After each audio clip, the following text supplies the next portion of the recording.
हमारे देश में लोकतांत्रिक व्यवस्था है।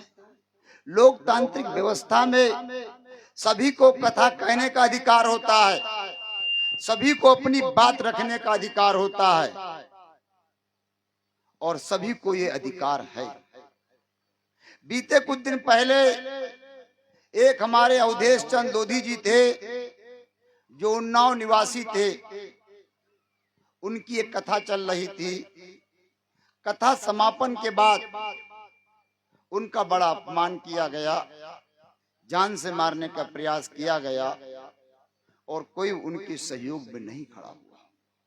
हमें जानकारी मिली, हम पूरी निष्ठा के साथ उनके साथ खड़े हुए और उनको न्याय दिलाने का काम करें। तो सम्मानित साथियों, आज ये कोई भाषण का मंच नहीं है, ये तो एक कथा का मंच है। इस मंच पर ज्यादा बात ना कह के मैं सिर्फ 3 बातें कहूंगा जो आदरणीय त्यागी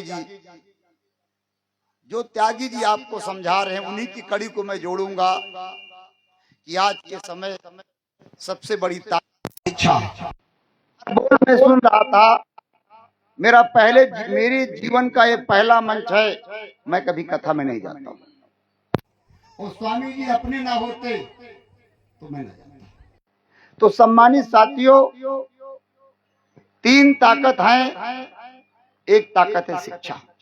मैं सदैव अपने वक्तव्य में कहता हूं, माता शत्रु पिता बैरी, एन बालो ना पढ़ता, ना शोभते सभा मध्य, हंस मध्य या को यथा। वो पिता बैर, वो माता शत्रु है जो अपने बच्चों को नहीं पढ़ाती।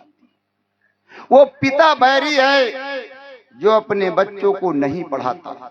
जैसे हंसों के बीच में बगुला शोभा नहीं देता है, वैसे अशिक्षित समाज के सामने शोभा नहीं देता है। यही तो त्यागी जी कह रहे हैं। बच्चा अपना पढ़ाएंगे, स्वामी जी को क्या फायदा?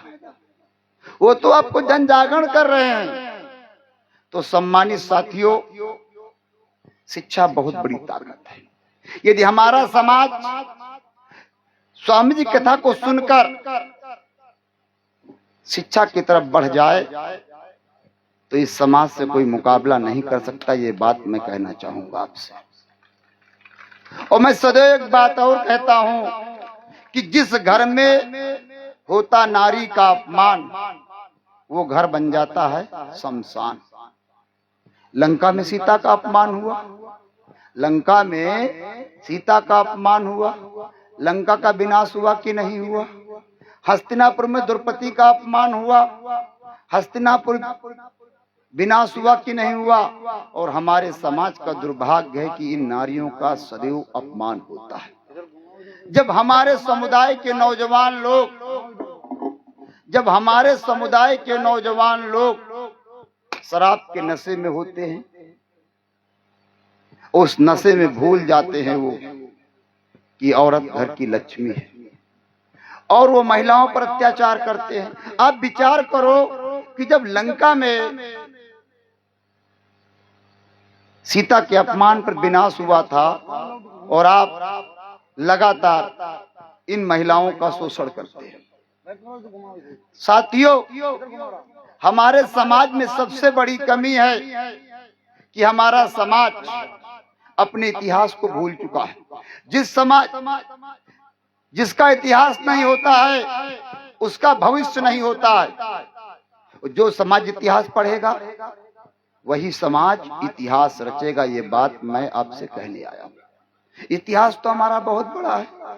वीरांगना रानी अवंतीबाई से लोधी से लेकर अमर शहीद गुलाब सिंह लोधी, राजा हृदय शाह लोधी, शिक्षा के अग्रदूत परम पूज्य स्वामी ब्रह्मानंद, बुद्धा लोधी जैसे तमाम वीर वीरांगनाओं हुए, लेकिन हमारे लोगों ने उन वीर वीरांगनाओं के इतिहास को नहीं समझा। मैं लगातार स्वामी जी एक कार्यक्रम कर रहा था हरदोई में।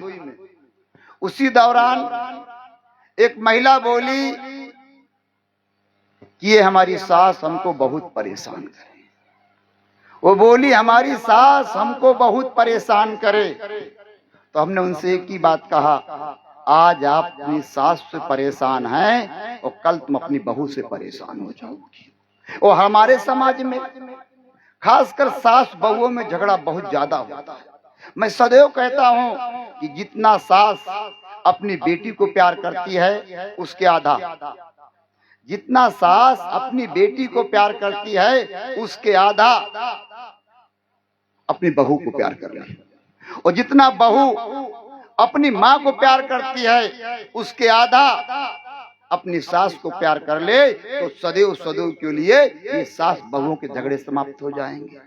हमारे समाज में नंद भौजाई के बहुत झगड़े होते हैं। जितना नंद अपनी बहन को प्यार करती है उसके आधा अपनी भाभी को प्यार कर ले, जितना भाभी अपनी बहन को प्यार करती है उसके आधा नंद को प्यार कर ले, तो सदैव सदैव के लिए नंद भौजाई के झगड़े समाप्त हो जाएंगे। और जो समाज पढ़ेगा, जो समाज पढ़ेगा वही समाज बढ़ेगा। मैंने समाज को बारीकी से देखा। लोग कहते हैं कि ऋषियों की कोई जाति नहीं होती, लोग कहते भगवान की जाति नहीं होती, सबकी जाति होती। भगवान श्री कृष्ण को यदुवंशी क्यों कहा गया? यदि भगवान की जाति नहीं होती तो भगवान श्री कृष्ण को यदुवंशी क्यों कहा गया? यदि भगवान की जाति नहीं होती है तो राम को क्षत्रिय क्यों कहा गया? सबकी जाति। मैंने रामचरितमानस में पढ़ा और गोस्वामी तुलसीदास जी की एक चौपाई है कि जद्यप जग दारुण दुख नाना, जद्यप जग दारुण दुख नाना, तब से कठिन जाति ओ माना। सारे दुख तो सहने योग्य होते हैं, लेकिन जब जाति का अपमान हो तो सहने योग्य नहीं होता है। और मैं खासकर हरदोई के शिवाजपुर के लोगों से कहने आया हूं कि यहाँ पर जाति का अपमान हो रहा है।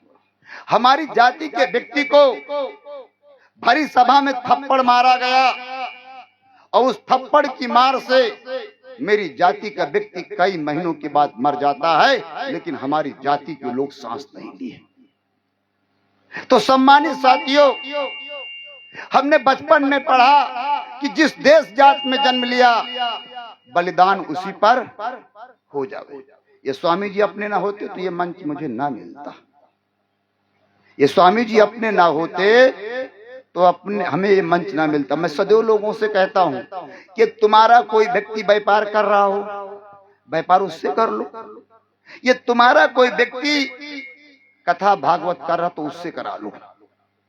क्या बुराई है? वो तुमको सही रास्ता बताएगा, वो तुम्हें पाखंड की तरफ नहीं ले जाएगा। ये तुम्हारा भाई व्यापार कर रहा है तो तुम्हें सही चीज देगा, लेकिन आप समझने को तैयार नहीं। अपने इतिहास को जानो।